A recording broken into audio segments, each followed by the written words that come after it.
자, 오늘 복음의 최종 선언, 은혜의 흐름이라는 제목으로 말씀을 나누도록 하겠습니다. 여러분, 지난 시간에 이어서 제가 계속 여러분을 도전하는 얘기를 여러분 기도 얼마나 열심히 하면서 살아가십니까? 네. 대답은 안 하셔도 돼요. 서로 피차가. 네. 여러분, 특별히 중보기도, 나와 내 가족 말고 다른 지체들을 위하여, 교회 공동체를 위하여, 나라와 민족을 위하여, 지금 코로나 바이러스 때문에 대한민국이 참 극심한 고통을 받고 있는데, 나라와 민족을 위하여, 세계 평화를 위하여, 선교를 위하여 얼마나 기도하면서 살아가십니까? 여러분, 기도 제목을 이렇게 서로 사랑하고 기뻐하는 그런 형제와 자매들과 함께 모여서 기도 제목을 서로 나누고 서로 힘써 기도하고, 그리고 하나님께서 어떻게 응답하셨는지를 또 나누면서 하나님께 영광을 돌리고, 그런 일들을 우리 신자들이 또 얼마나 하며 살아가시는지요. 한 20년 됐네요. 2000년대 초반에 그때 닷컴 붐이 막 있었을 때, 제가 우주에 계신 우리 아버지, 우리의 소원을 들어주시오, 그렇게 주기도문을 패러디해서 제목을 달아봤는데, 지금 보시는 저 사진이요, 구상성단 M13이라는 겁니다. 메시어 13이라는, 별자리로 보면은 헤라큘레스 자리, 헐큘리스 자리에 봄에 이렇게 4월 달에 밤하늘 북동쪽을 보면 저게 헤라클레스 자리거든요. 저게 지금 노란 동그라미가 올라가는 여기가 M13입니다. 갑자기 별자리 얘기를 왜 하냐? 여러분, 2000년대 초반에 매사추세츠의 캠브리지라는 곳에 사는 엔지니어 가운데요, 크랜돌 스톤이라는 사람이 있었습니다. 이 사람이 엔지니어, 과학자란 말이에요. 그런데 친구들이랑 다 모여서 이렇게 막 철학을 얘기하고 과학을 얘기하고 종교를 얘기하고 막 이러다가 하나님이 정말 계실까? 이런 얘기를 하게 됐어요. 그럼 하나님한테 우리가 기도를 제대로 해야 되지 않냐? 어떤 사람들은 사원에 가고, 어떤 사람들은 절에 가고, 어떤 사람은 교회에 가고, 성당에 가서 골방에 들어가서 빌고 하는데, 정작 하나님한테 우리가 제대로 기도를 해야 되지 않겠냐? 이런 생각을 친구들과 막 하면서, 하나님이 그럼 어디에 계실까? 이런 얘기를 했습니다. 그래서 이 사람이 과학도답게 여러분, 이 고대 그리스 철학자들, 아리스토텔레스, 플라톤 이런 사람들은 우주가 예전부터 그냥 쭉 있어 온 걸로 그렇게 믿었습니다. 최근세까지도 과학자들도 그렇게 믿었다고 합니다. 하지만 20세기 들어서 여러분들 학교 다니시면서 좀 들어봤는지 모르겠지만, 오늘날에는 무신론적인 과학자들조차도 우주가 어느 한 시점에 어떤 지점에서 시작됐다라는 것을 믿게 되었습니다. 가장 대표적인 게 여러분 빅뱅 티어리라고 들어보셨나요? 우주가 어느 지점에서 빵 폭발을 해서 쫙 팽창해 나가는 거예요. 이 크랜돌 스톤이라는 사람이, 그 친구들이, 하나님이 진짜 존재해서 우주를 창조했다면 거기 빅뱅이 있었던 곳, 거기가 하나님 계시는 데 아니겠냐? 그렇죠? 그게 언젠지는 모르겠지만 그때 하나님 거기서 우주를 시작하신 거 아니냐? 그래가지고 여기까지 이제 결론을 내린 그 과학자들과 몇몇 엔지니어들이 돈을 막 모아가지고 어떤 일을 했냐면 웹사이트를 구축했습니다. 그리고 라디오 트랜스미터, 송신기를 만들었습니다. 그래서 뭐냐면 웹사이트 newprayer.com 이라는 웹사이트를 만들었습니다. 거기에다가 하나님은 one click away, 이거 지금 제가 붙인 말입니다. 그럴듯하지 않아요? God is one click away. 웹사이트에 자기 기도 제목을 막 써놓습니다. 그리고 엔터, 클릭하면 자기네가 그 내용을 라디오 트랜스미터, 송신기로 저 구상성단 M13으로 쏘아 보낸답니다. 여러분, 우습죠? 놀라지 마세요. 한 주에 무려 5만 건의 프레이어 리퀘스트를 보냈다고 합니다. 사람들이 이렇게 믿어요. 이렇게 하나님을 향한, 절대자를 향한 갈망은 있는데, 그리고 기도해야 된다라는 생각은 하는데, 이렇게 말도 안 되는 얘기들을 믿습니다. 또 댁에 가셔서 newprayer.com 쳐보지 마세요. 지금은 없습니다. 지금은 없어졌습니다.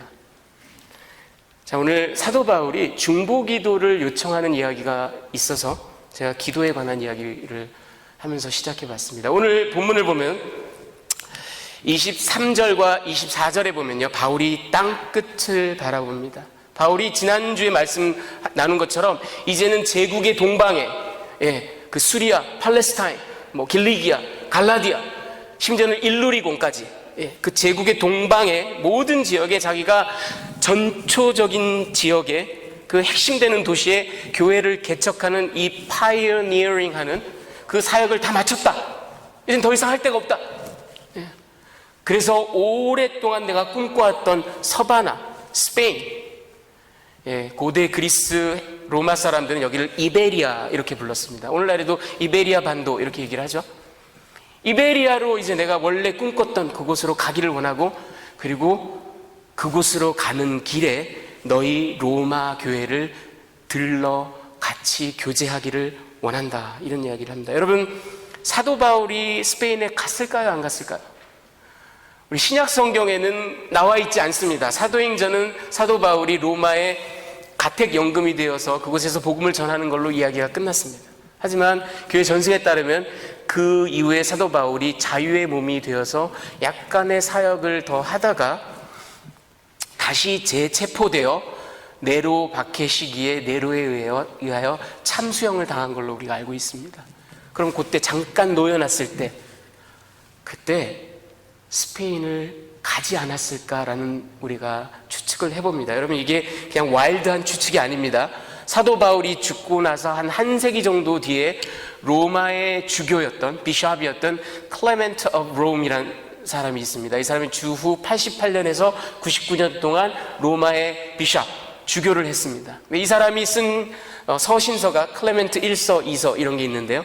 클레멘트 1서 5장 7절에 보면 사도 바울이 서쪽 땅끝, 웨스트 엔드에 가서 복음을 전했다라는 이야기가 불과 한 세대 뒤입니다. 불과 한 세대 뒤에 그런 기록이 남아 있습니다. 여러분, 그레코 로만 사람들에게 서쪽 땅끝이라 하면 유럽의 제일 서쪽 끝인 이베리아, 스페인을 말합니다. 아마도 사도 바울이 이곳에 가지 않았나. 여러분, 그리고 흥미롭게도요, 이 이베리아 반도, 스페인이라는 것은 구약 성경에서 히브리 사람들이 이사야 66장에 나오는 타르시시, 우리말로 다시스라고 하죠. 그곳이 바로 스페인입니다. 땅끝. 땅끝. 사도 바울은 그 땅끝, 서쪽 땅끝을 바라보고 있습니다. 그리고 제국 동방의 모든 사역을 내가 마치고 이제 그곳으로 가기를 원하며 너희 로마 교인들과 그 가는 도중에 교제하기를 원한다라는 이야기를 합니다. 자, 그리고 25절부터 29절까지는 근데 꼭 필요한 우회 디토어가 있음을 이야기합니다. 근데 말이 우회죠. 사실은 돌아가는 정도가 아니라 완전히 역방향으로 갑니다. 제가 나중에 지도를 보여드릴 텐데요. 완전히 역방향. 고린도에서 지금 이 로마서를 쓴 걸로 우리가 알고 있는데, 고린도에서 서쪽으로 바로 로마로 가는 것이 아니라 다시 동쪽으로 예루살렘으로 간다고 합니다. 그 이유는 뭐냐면 26절에 나와 있어요. 마게도냐와 아가야의 그 이방인 교회, 자기가 개척하거나 바울이, 아니면 자기가 목회를 했던 그 교회의 성도들이 지금 예루살렘의 유대인 신자들이 극심한 어려움을 겪고 있습니다. 기근과 가난으로 인해서 아주 먹고 살기가 힘들어요. 그래서 이 이방 신자들이 연보를 합니다. 그래서 그것을 내가 가지고 가서 예루살렘에 전하는 이 아주 중요한 사역을, 그래서 우회, 너희에게 바로 가는 것이 아니라 여기를 들렸다 간다. 네, 여러분, 이렇게 해야 되는 것이 중요한 이유를 사도 바울이 두 가지로 얘기를 합니다. 첫째는 뭐냐면 이방인 신자들이 더 풍족하게 살고 있어요. 근데 예루살렘의 유대인 성도들은 지금 한 10년 전쯤에 큰 팔레스타인 땅에 기근이 있었습니다. 그 여파로 굉장한 고통 속에서 아직도 지내고 있습니다. 그래서 우리가 컴패션을 가지고 그리스도의 마음으로 더 어려운 사람들을 돌보는 마음으로 연보를 가지고 간다. 이게 바로 기독교 윤리죠. 그렇죠? 하지만 그것보다 더 중요한 두 번째 이유가 있습니다. 그게 뭐냐 하면 이방인 신자들과 유대인 신자들 간의 그 갈등과 반목이 아직 바울 당시에도 제법 상당했습니다. 유대인들은 저 이방인 신자들을 인정하지 않는 사람들이 많아서, 더군다나 예루살렘 본거지에 가면 더욱더 그래요. 그런데 이 연보를 가져가서 그들이 그것을 받고 감사한다라는 얘기는 뭐냐 하면, 우리는 이방인 신자, 유대인 신자 할 것 없이 그리스도 안에서 하나입니다. 서로 도움을 주고받고 사랑을 주고받습니다 하는 상징적인 그런 행위가 됩니다. 그래서 이것은 바울의 사역의 아주 결정적인 부분이기도 해요. 그가 이방인 신자들을 그렇게 계속해서 회심시켰잖아요. 그래서 이 두 가지 이유를 가지고 내가 예루살렘으로 갔다가 그곳에서 이제 너희 로마 교인들을 만나러 가기를 원한다 라는 얘기를 하면서 이제 마지막으로 30절에서 33절까지, 그런데 이 일이 그냥 이루어지지 않는다, 중보 기도를 해달라라고 요청을 합니다. 예루살렘 행은 여러분 실제로 대단히 위험한 일임을 바울이 가는 곳마다 각 성에서 그런 예언을 받습니다. 사도행전 21장에도 보면 아가보라는 선지자가 바울에게 예언하죠. 당신이 예루살렘에 가면 결박당하고 큰 환난을 당할 것이다. 그러나 바울은 여러분, 어떤 환난이 있을지라도, 어떤 고통이 있을지라도, 심지어 내 목숨을 잃을지라도 나는 이 은혜의 복음을 꼭 전하고야 말리라 결단을 합니다. 여러분, 사도행전 20장 23절 24절 말씀 우리 같이 한번 합독해 보겠습니다. 오직 성령이, 시작. 오직 성령이 각 성에서 내게 증언하여 결박과 환난이 나를 기다린다 하시나, 내가 달려갈 길과 주 예수께 받은 사명 곧 하나님의 은혜의 복음을 증언하는 일을 마치려 하면은 나의 생명조차 조금도 귀한 것으로 여기지 아니하노라. 예, 바울은 내가 이 일을 꼭 완수하리라. 비록 환난이 있을지라도, 비록 결박이 있을지라도, 아니 비록 내 생명이 다하는 한이 있어도 나는 이 은혜의 복음을 꼭 전하고야 말리라. 그렇게 다짐을 합니다. 그러면서 로마 신자들에게, 고린도에서 편지하면서 로마 신자들에게 두 가지 기도 제목, 중보 기도 제목을 요청을 합니다. 유대에 믿지 않는 사람들, 다시 말하면 정통 유대주의자들이죠. 그들이 바울을 잡아 죽이려고 할 텐데 그 위험으로부터 나를 구해달라고 하나님께 함께 중보해달라. 그리고 두 번째는 아까 말씀드린 그 이방인들의 연보를 유대인 신자들이, 이번에는 기독교 신자들이 기쁨으로, 감사함으로 잘 받게 해달라. 그래서 하나님이 뜻하신다면, 하나님이 허락하신다면 이 모든 일을 완수하고 내가 너희 로마 신자들에게 가서 함께 평강과 기쁨을 누리기를 원합니다. 그런 이야기를 하면서 로마서 15장을 마칩니다. 여러분, 이 패시지를 가지고 제가 여러분들께 두 가지 메시지를 나누어 드리기를 원합니다. 그 첫 번째는 이겁니다. 중보기도, 그리고 하나님의 응답. 여러분, 이 30절을 우리가 같이 한번 읽어볼까요? 형제들아, 시작. 형제들아, 내가 우리 주 예수 그리스도와 성령의 사랑으로 말미암아 너희를 권하노니 너희 기도에 나와 힘을 같이 하여 나를 위하여 하나님께 빌어. 여기서 사도 바울이 중보 기도를 요청하는데 나와 힘을 같이 하여라는 표현을 씁니다. 여러분, 이게 헬라어로 순 아고니쪼마이라는 말입니다. 여러분, 이 순 아고니쪼마이라는 말은 신약 성경에서 오직 여기에서만 쓰인 말입니다. 하지만 저 말과 어근이 같은 아고니쪼마이, 순이라는 접두어는 together, with 그런 말이에요. 함께, 더불어, 덩달아. 그리고 아고니쪼마이. 근데 아고니쪼마이라는 말은 신약 성경에 8번이나 나옵니다. 아고니쪼마이라는 말은 무슨 말이냐면 투쟁한다, 싸운다, 그야말로 리터럴리 군사적인 원정에 참가하여 전쟁을 벌인다, 또는 경기에 참여한다. 그래서 막 땀을 뻘뻘 흘리면서, 피를 흘리면서 막 싸우는 것을 아고니쪼마이라고 합니다. 여러분, 이 말이 지금 오늘날 영어에도 남아있어요. 애고니. 또는 agonizing 이런 말 하잖아요. 그 싸우는 거예요. 막 투쟁하는 거예요. 사도 바울이 지금 로마 교인들에게 나와 같이 아고니조마이 해달라. 여러분, 기도란 이런 겁니다. 우리가 중보 기도를 너무 별일 아닌 것처럼, 기도를 별거 아닌 것처럼 그냥 하나님 앞에 뭔가를 막 얘기하면 하나님이 들어주시는 그런 낭만적이고 목가적인 생각을 가지고 기도에 접근하는 경우들이 너무나 많지만, 여러분, 기도는 아고니조마이, 싸우는 거예요. 피를 흘리고 땀을 흘리는 겁니다. 여러분, 뭐 떠오르는 게 없어요? 창세기 32장에 야곱이 야복강에서 하나님의 천사와 밤이 새도록 막 씨름을 해요. 여러분, 그게 기도예요. 여러분, 제가 개인적으로 저도 지금 CLD에서 이렇게 가르치고 하는데요. CLD 클래스 한 번 가면 2시간 반 동안 중간에 5분 딱 쉬고 한 번도 앉지도 않고 막 왔다 갔다 하면서 막 난리를 치면서 열강을 합니다. 네. 제가 원래 체력이 별로 그렇게 강한 사람이 아닌데 그렇게 하고 나면 힘이 쫙 빠져요. 하루 종일, 그날 하루 종일 정신이 멍해요. 여러분, 제 경험, 뭐 개인적이긴 하지만 제 경험으로 봤을 때 2시간 반 동안 열강을 하는 것보다 1시간 동안 기도하는 것이 육체적인 소모가 훨씬 더 많습니다. 기도는 그런 거예요.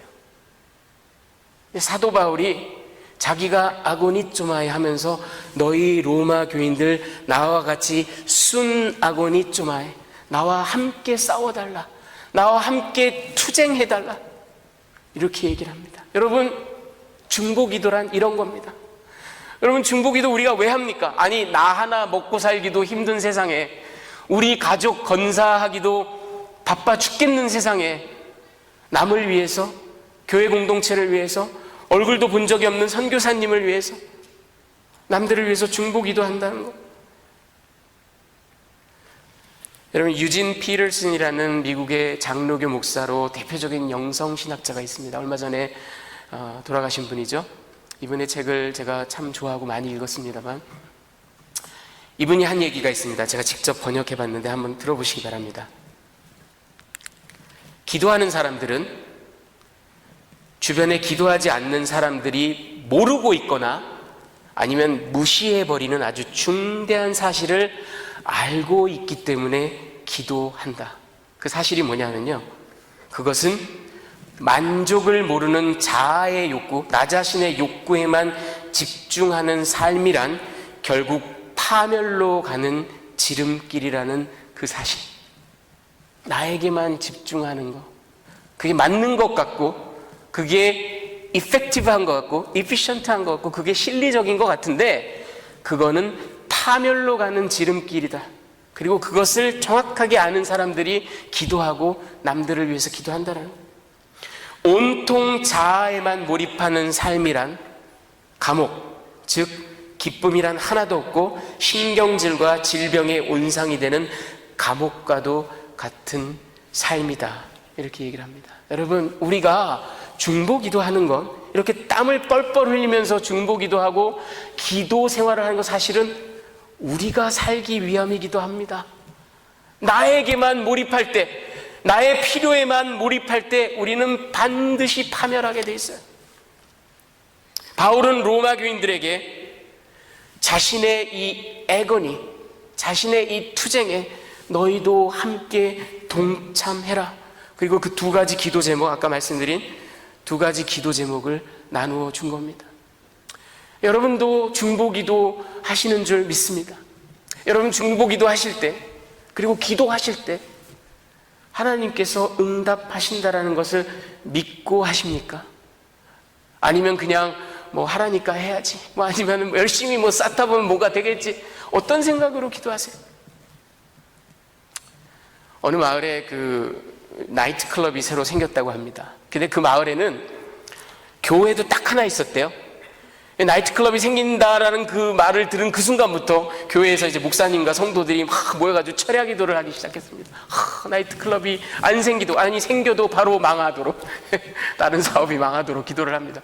여러분 아시다시피 나이트클럽 뭐 이런 거, 술집 이런 거는 알코올리즘 아니면 매춘, 마약, 조직폭력 이런 것에 온상이 되잖아요.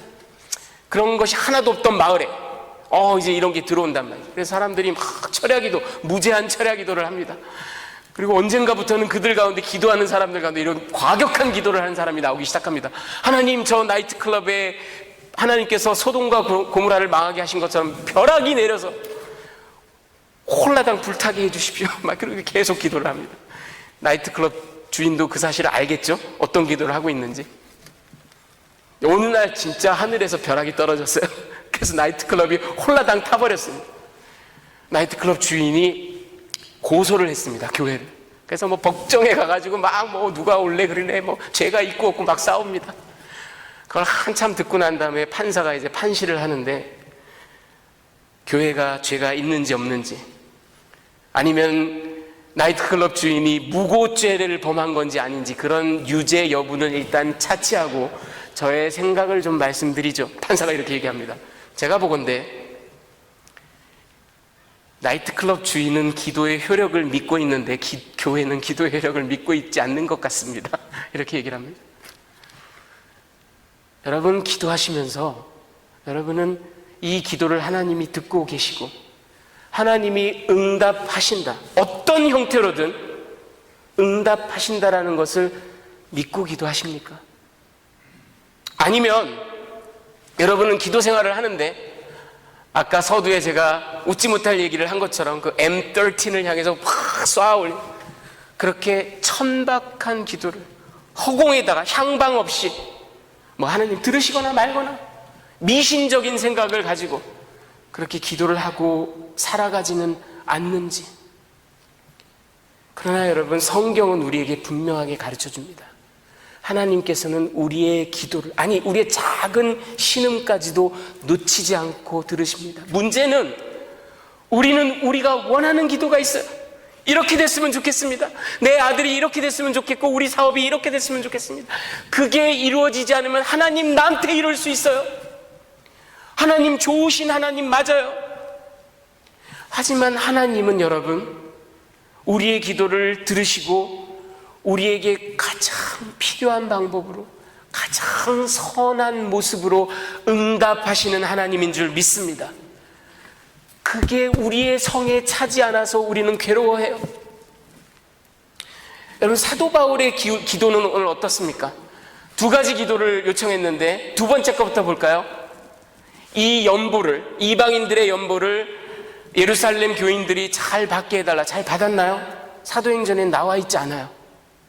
그런데 자세히 읽어보면 사도행전 24장 17절에 보면요, 나중에 가이사랴에서 사도 바울이 총독 벨릭스에게 얘기를 할 때 보면 이 연보가 받아들여졌다는 이야기가 나옵니다.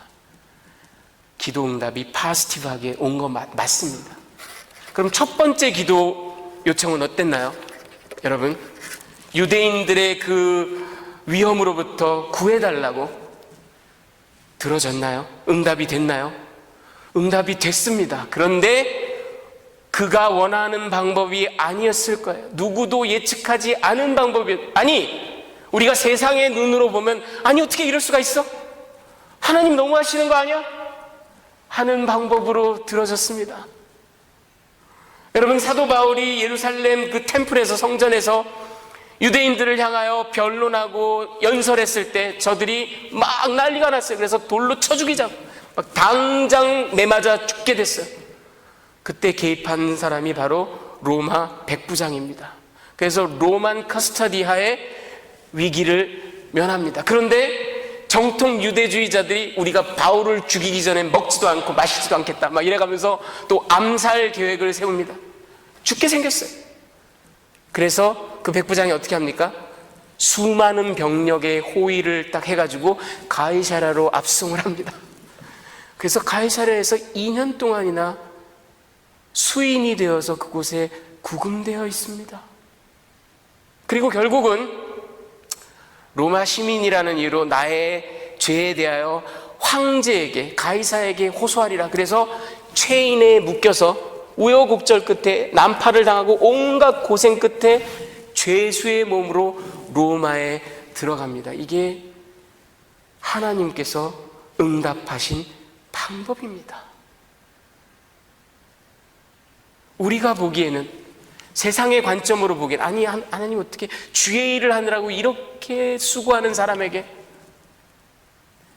여우를 피하려고 했더니 호랑이 굴에 들어가는, 꽁꽁 묶여서.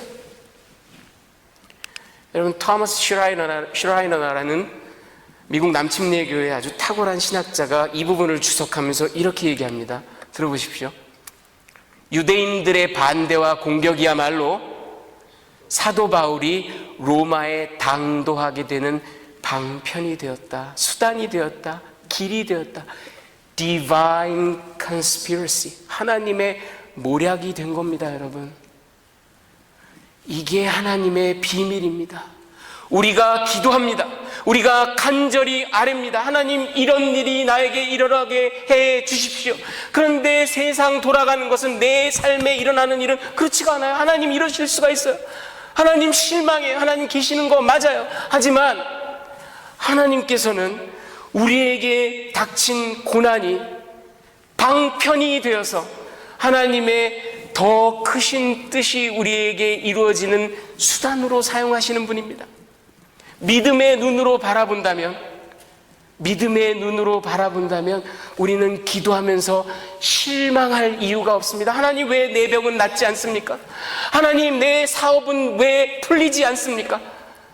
하나님, 우리 교회에는 왜 고난이 끊이지 않습니까? 여러분, 원망하고 저항할 것이 아니라, 아니, 나는 하나님의 신비로운 방법을 알 수 없는 존재다. 다만 그분께서는 뜻하지 않은 방법, 예측할 수 없는 방법, 신묘막측한 방법으로 내 삶을 이끌어 가시는 분이다. 그리고 그분은 절대 선하시다. 여러분, 우리가 고백하고 믿음의 눈으로 바라본다면 하나님은 우리 모든 기도에 응답하시는 분인 줄 믿습니다. 자, 두 번째, 여러분, 저는 여러분과 이 기도 응답에 관한 이야기를 나누고 마칠까 했는데, 그러면서도 지난 한 주간 다시 한번 이 말씀을 붙들고 곰곰이 묵상했습니다. 그런데 하나님께서 저에게 주신 깨달음은 이겁니다. 여러분, 정말 중요한 메시지가 이 안에 숨어 있습니다. 우리는 이걸 봐야 돼요. 그거는 바로 은혜의 흐름이라는, grace overflowing, 그리고 그것은 복음의 빚입니다. gospel indebted. 여러분, 우리가 사도 바울을 생각하면 불도저 같은 사나이, get the job done. 나는 이 일을 하고 이 일을 하고 이 일을 하고, 여기를 복음하고 여기를 복음하고, 나는 여기를 가서 이렇게 아주 진취적이고 저돌적이고, 때로는 너무 그렇게 태스크 오리엔티드 되어서 사람들에게 뭐 상처를 주기도 하고, 뭐 그런 사람으로 생각하기 쉬워요. 지금 오늘 이 본문에서도 사도 바울은 어떻게 보면 조금 비인간적일 텐데, 내가 고린도에서 지금 로마 너희들 바로 안 가고 예루살렘에 가서 연보를 전달하고, 그리고 로마로 가서, 로마에선 잠깐, 여러분, while I am passing through, 거기 가서 뭐 오래 목회하겠다는 얘기도 아니에요. 니네 그냥 스쳐 지나갈 거야. 그리고 난 서바나로 가, 이베리아로 가. 그런데 너희는 나한테 선교 후원을 해. 이거 뭐 어떻게 들어보면 너무 비인간, 아니, 우리 로마 교회에 와서는 별로 뭐 사역을 하는 건 아니고 이게 단물만 쏙 빼가려고 하는 건가? 이런 생각이 들 정도로까지 그에게는 태스크만 있는 것처럼 보여요. 여러분, 이 지도를 보여드리겠습니다. 이게 그 당시 로마 제국입니다. 이게 작아서 보이실지 모르겠지만 제일 먼저 올라오는 노란 동그라미, 이게 고린도교회, 지금 편지를 쓰고 있는 고린도교회입니다. 여기서 예루살렘, 이제 두 번째 동그라미, 요거 예루살렘으로 가는 데까지 100길로 1300km입니다. 그리고 예루살렘에서 이제 세 번째 동그라미, 여기 저 장화같이 생긴 반도의 로마, 여기로까지 가는데 100길로 2400km입니다. 그리고 여기서 후원을 받고 이제 마지막 동그라미 이베리아 반도, 여기 스페인까지 가는데 1100km입니다. 100길로. 여러분, 100길로만 4800km예요. 거기다 육로로 여행하는 것까지 쳐보십시오. 6,000km는 좋게 넘을 겁니다. 내가 여기로 갔다가 역행했다가 처음에 여기로 갔다가 그리고 너희 지나가는데 while I'm passing through 지나가는데 나한테 너희가 도움을 줘.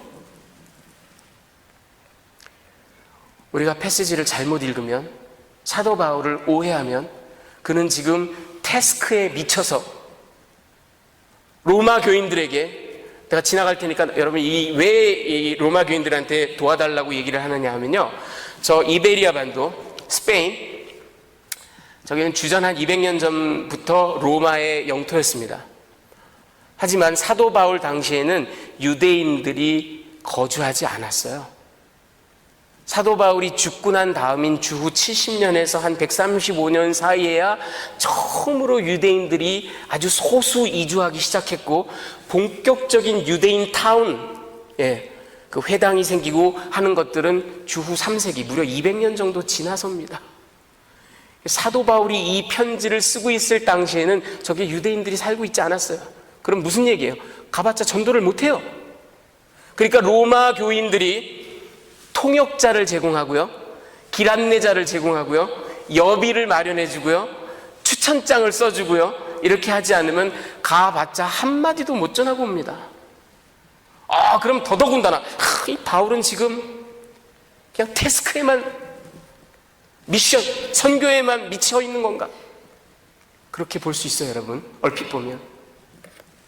하지만 이 점이 제가 바로 여러분들께 나눠드리기를 원하는, 우리가 반드시 놓치지 말아야 될 중요한 핵심입니다. 사도 바울은요, 지금 내가 너희를 이용해 먹겠다라는 얘기야. 나는 이런 일을 할 테니까 너희가 나를 도와라가 아니에요.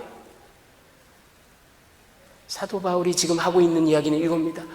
하나님의 은혜는 이렇게 흘러 넘치고 있는데, 이 은혜의 흐름에, 이 복의 채널에 너희가 동참하렴.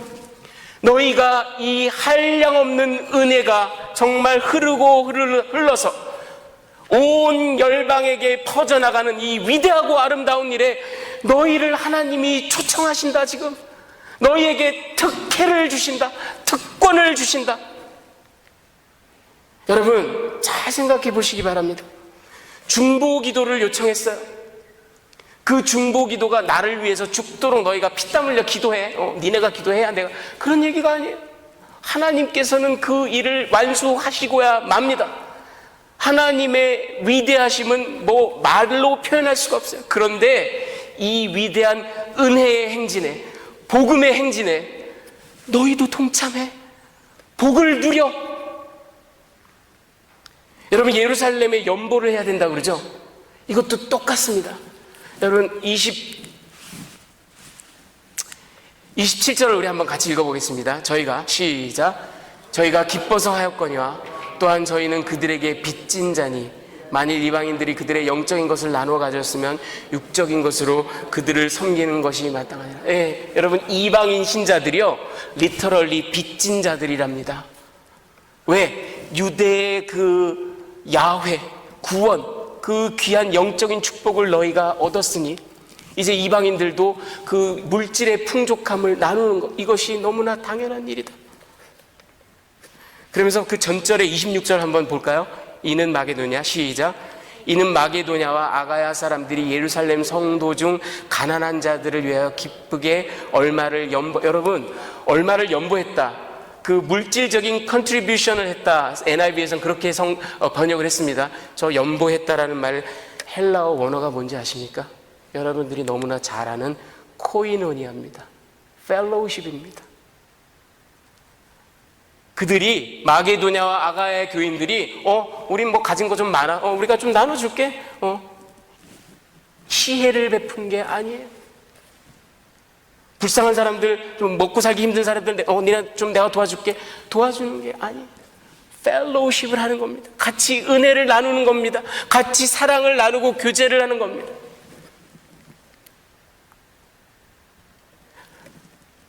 여러분 중보기도만이 아니에요. 연보만이 아닙니다.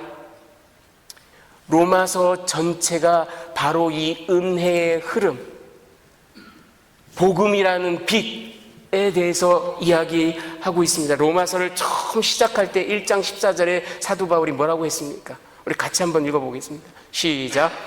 헬라인이나 야만인이나 지혜 있는 자나 어리석은 자에게 다 내가 빚진 자. 자기가 빚졌대요. 자기가 무슨 빚을 져요? 매 맞고 헐벗고 굶주리면서 돌아다니면서 복된 소식 전해주고 있는데, 내가 시혜를 베푸는 자인데, 은혜를 베푸는 자인데, 아니에요. 사도 바울은 그렇게 얘기하지 않아요. 내가 복음의 빚진 자다, 그렇게 얘기를 합니다. 로마서의 시작을 빚으로 이야기합니다. 그리고 로마서 15장, 여러분 16장부터 이제 인사가 나오거든요.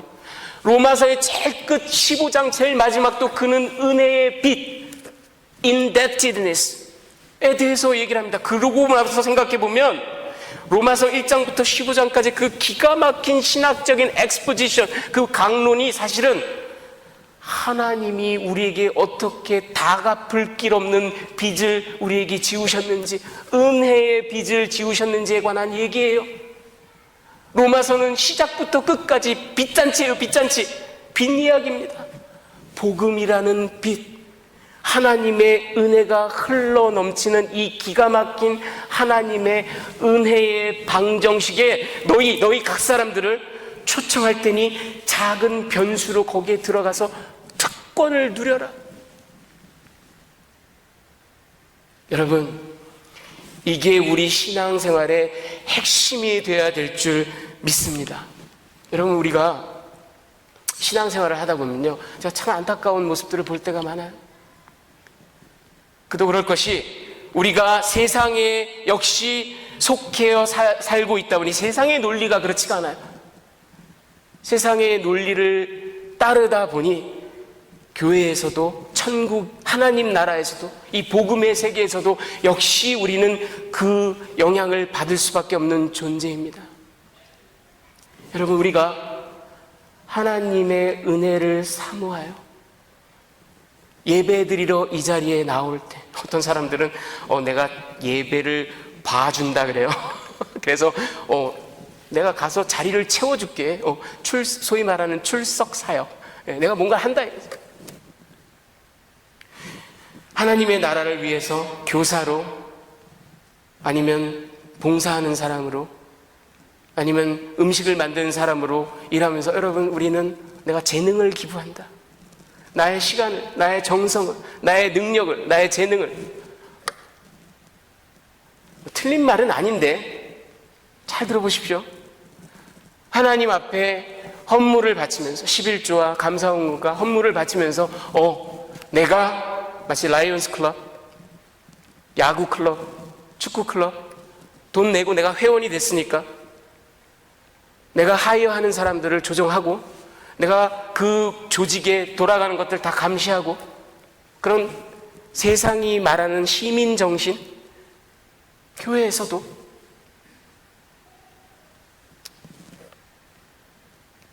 부정적인 얘기라서 죄송합니다만, 여러분, 저는 때때로 이런 얘기도 할 수밖에 없는 그런 부르심을 받았기 때문에, 여러분, 제가 예전에, 우리 교회는 아니에요, 예전에 어떤 교회를 섬길 때 연세가 많으신, 70세가 넘으신 모든 교인들로부터 우리 교회 진짜 담임 목사님은 저분이야, 저 선교사님이야, 저 집사님이야, 이런 얘기를 들을 정도까지 사랑과 존경을 받으시는 분이, 제가 한번 얘기를 나눠보면서 전도사님 한 분을 이렇게 청빙하는 과정에서 얘기를 하는데, 그분 입에서 전 정말 이해할 수도 없고 믿어지지가 않는 이야기를 하시더라고요.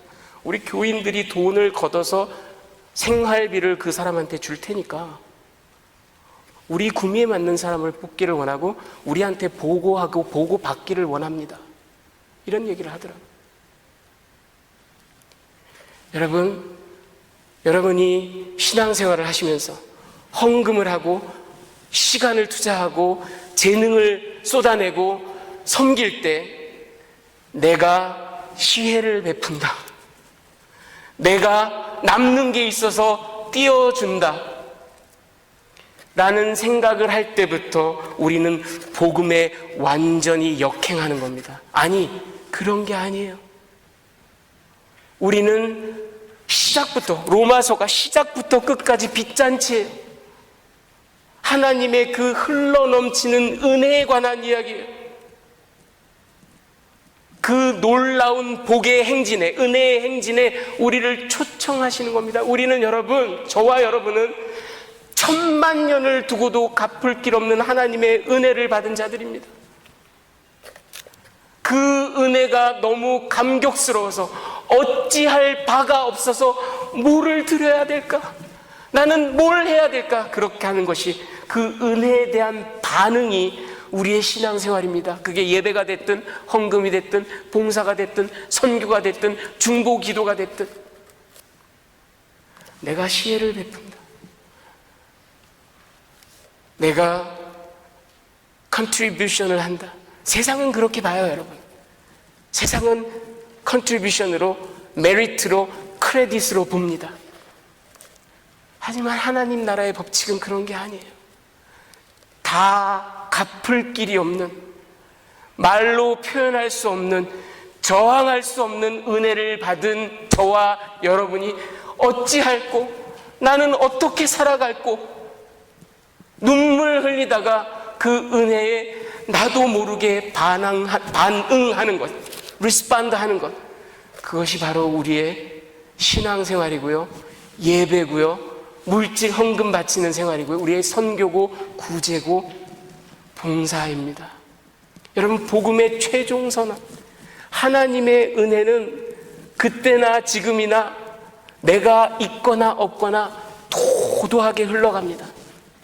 오히려 여기에 초청해 주신 것이 갚을 길 없는 은혜예요. 우리는 이 은혜를 받은 사람들입니다. 여러분, 이 복음의 진정한 다이내믹, 이 복음의 진정한 의미가 여러분들의 신앙생활의 핵심이 되기를 간절히 주님의 이름으로 축원합니다.